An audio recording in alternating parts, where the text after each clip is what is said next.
నా పేరు రాకీ అండి. I'm freelance anchor. ఇప్పటిదాకా చూస్తున్నాను అందరూ చాలా అంటే ఎలక్షన్స్ అయితే అని చెప్తారు. First of all I wish you all the best. నా ప్రశ్న ఒకటే అన్న, ఇందాక మనం అనుకున్నాం చంద్రబాబు నాయుడు కాంట్రవర్సీ ఇవన్నీ వచ్చింది. ఒకవేళ ఎలక్షన్లో కనుక మీరు పెద్దారెడ్డిని ఓడిస్తే మీరు కూడా కక్ష సాధింపు చర్యలు ఏమన్నా దిగుతారా? సింపుల్ క్వశ్చన్ నాకు. Right, thank you. నాకు ఇక్కడ పెద్దిరెడ్డి రామచంద్రారెడ్డితో కానీ వేరే ఏ ఒక్క నాయకుడితో కానీ వ్యక్తిగతమైన కక్ష కానీ వైరం కానీ ఎటువంటివి లేవు.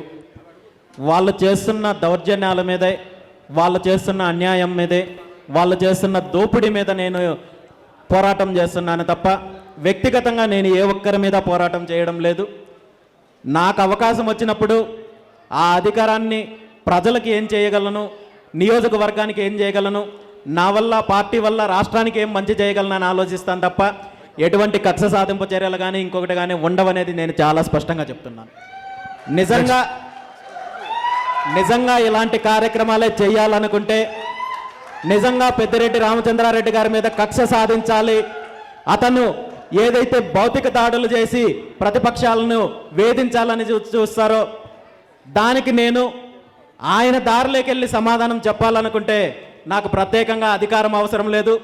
నా ఇంటి మీదకు, నా కుటుంబ సభ్యుల మీదకు దాడి చేయడానికి, హత్య చేయడానికి వందలాది మందిని అతను అర్ధరాత్రిలో ఇంటి మీదకు పంపించినప్పుడే నేను నిజంగా ఆ దారిలో వెళ్ళాలనుకోండి ఆ రోజే నేను సమాధానం చెప్పగలిగేవాడిని. నాకు అధికారంతో పని లేదు అతనికి సమాధానం చెప్పడానికి, అతను రౌడీజానికి సమాధానం చెప్పడానికి.